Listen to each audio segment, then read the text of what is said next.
Assalamualaikum warahmatullahi wabarakatuh. Perkenalkan, nama saya Ismi Hidayati.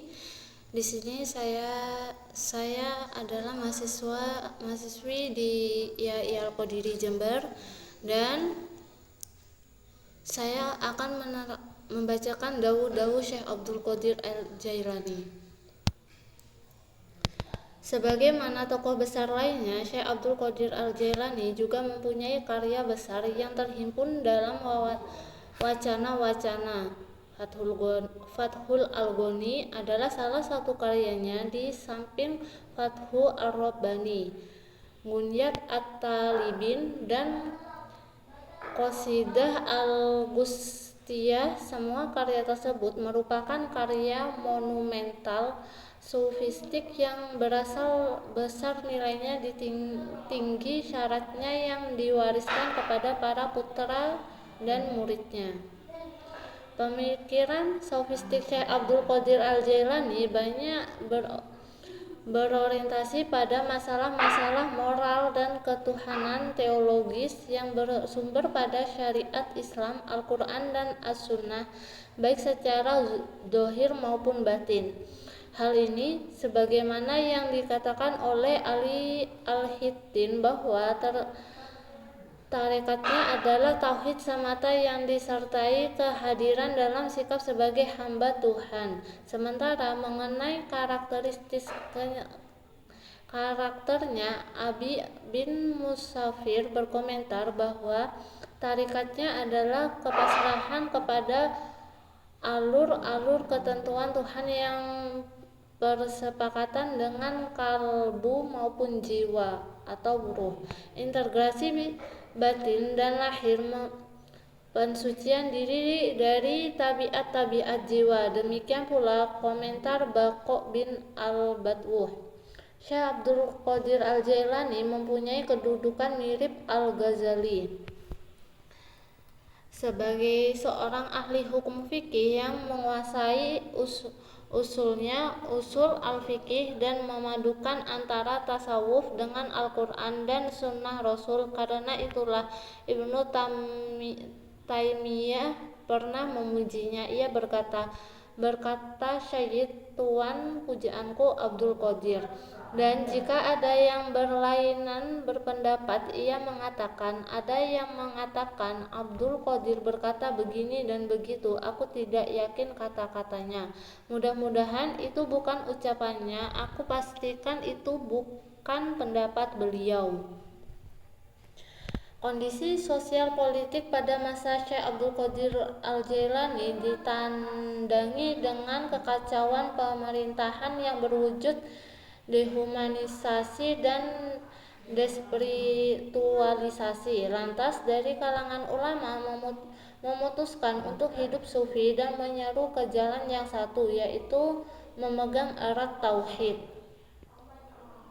Maka dalam kaitan inilah Syekh Abdul Qadir Al-Jailani sangat lantang menyeru kepada pemurnian tauhid dan menganggap remeh selain Allah. Ia pun secara tegak mengkritik para pembesar kejana. Maka dalam kaitan inilah Syekh Abdul Qadir Al-Jailani sangat lantang menyeru kepada pemurnian tauhid, menganggap remeh selain Allah. Ia pun secara tegas mengkritik para pembesar kerajaan, termasuk orang-orang yang menumpuk harta dengan jalan yang ilegal, koruptor, dan menuding kelemahan-kelemahannya. Engkau bersandar kepada dirimu dan semua ciptaan, kepada harta kekayaanmu, penguasa negerimu. Setiap orang yang engkau sandari adalah rusak. Semua orang yang engkau takuti dan kau harapkan juga rusak. Dan setiap orang yang kau lihat dalam keadaan bahagia dan sengsara juga akan rusak. Wahai hati yang mati, wahai orang yang musyrik, wahai para penyembah berhala, penyembah kehidupan dan harta, pengabdian para sultan kerajaan, ketahuilah mereka itu ditutupi oleh Allah Azza wa Jalla. Barang siapa yang menganggap bahwa bahagia dan nestapa itu dari selain Allah, maka mereka itu bukan hambanya. Mengenai seruan tauhid, Syekh Abdul Qadir Al-Jailani pada bagian pertama pada konsepsi wacananya sudah memberi wawasan bahwa 3 hal mutlak yang harus dimiliki oleh seorang mukmin adalah menjaga perintah Allah, menghindar dari segala yang haram dan rela dengan takdir. Dalam wacana kedua ia menunturkan, ikutlah sunnah Rasul dengan penuh keimanan, jangan membuat bid'ah, patuhilah selalu Allah dan Rasulnya, jangan melanggar, junjung tinggilah tauhid dan jangan menyekutukannya, sucikanlah senantiasa. Dalam konsepsi kemurnian tauhid dan penafian syair, ia mempunyai pandangan yang sangat mendalam. Misalnya dalam wacana ke-7 dari Fathul Al-Ghani disebutkan, jangan sekutukan dia dan dengan sesuatu apapun, jangan berkehendak diri agar tak tergolong orang-orang musyrik. Menurutnya, kesyirikan tidak hanya penyembahan kepada berhala saja, tetapi pemujaan nafsu jasmani dan menyamakan segala sesuatu yang ada di dunia di akhirat dengan Allah. Juga tergolong syirik sebab selain Allah adalah bukan Tuhan, dan menenggelamkan diri pada suatu selain Allah berarti menyekutukan Tuhan. Dalam keterangan lain ia menyebutkan bahwa syiriknya orang khawas adalah menyekutukan kehendaknya dengan kehendak ridho Allah, yaitu lalai dan terbawa suasana dunia. Orang yang sedemikian ini diperintahkan untuk bergesa-gesa meminta ampun dan berzikir kepadanya.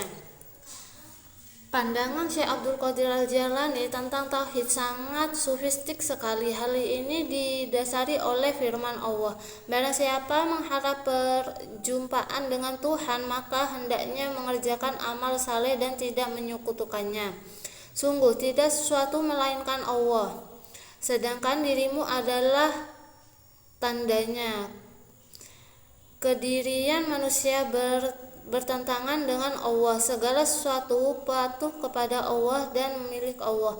Demikian pula dengan kedirian manusia sebagai makhluk sekaligus miliknya. Demikian penanaman iman yang diprioritaskan Syekh Abdul Qadir Al-Jailani dalam melaksanakan tugasnya sebagai seorang dai yang berhasil, karena imam sebagai tokoh ukur setiap individu yang mengaku sebagai seorang muslim. Oleh karena itu, imam memerlukan pengakuan secara konkret dan subjek atas ketentuan yang berlaku menurut syariat ilahi. Karena imam tidak cukup dilakukan secara parsial, imam sebagai manifestasi keyakinan dihadapkan maupun mempertebal ketaatan serta menghapus tindak dualisme syirik. Langkah Syekh Abdul Qadir Al-Jailani dalam menyeru umat seperti ini sangat tepat sekali, sebab di saat memunculkannya kekacauan umat di mana-mana terjadi dehamanisasi, depronalisasi dan dispiritualisasi, maka gerakan tauhid dan kembali ke jalan Allah betul-betul diserungkan dengan lantang dengan pengamalan spiritualnya yang sangat kuat. Hal ini mencontohkan tidakkan Nabi Muhammad SAW tidak menata umatnya pada periode Mekah. Syekh Abdul Qadir Al-Jailani adalah seorang Sunni, karena itu tidak membenarkan pandangan Jabariyah yang fatalis dan Qadariyah dalam masalah usaha manusia. Dalam memandang takdir Tuhan, ia mempunyai pandangan yang tepat. Dalam konsepnya ia turunkan, janganlah engkau memilih nikmat dan menolak bencana yang datang dari Tuhan, sebab semua itu sudah dibagi-bagi menurut rencananya pada zaman azali, baik itu engkau suka atau tidak. Sesungguhnya bencana yang sudah ditakdirkan Allah mesti datangnya meski engkau benci. Oleh karena itu lebih baik engkau pasrah, tawakal kepadanya dalam segala hal, sebab Allah itu berbuat kehendaknya. yang hikmahnya pun Dia yang Maha Tahu. Oleh sebab itu, ingatlah dan bersyukurlah jika engkau mendapat nikmat darinya. Sebaiknya jika kau mendapat musibah, hendak bersabar dan menerimanya qadarnya, dengan ketauhidan bahwa musibah itu tidak bakalan menimpa pada orang mukmin, melainkan hanya sebagai ujian belaka.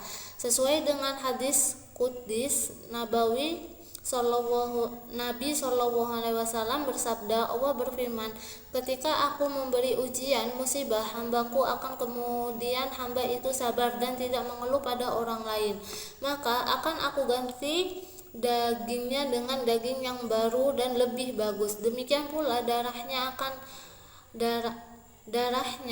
dan kalau hamba itu sembuh maka hilanglah segala dosanya, dan apabila meninggal maka aku beri rahmat dalam surga.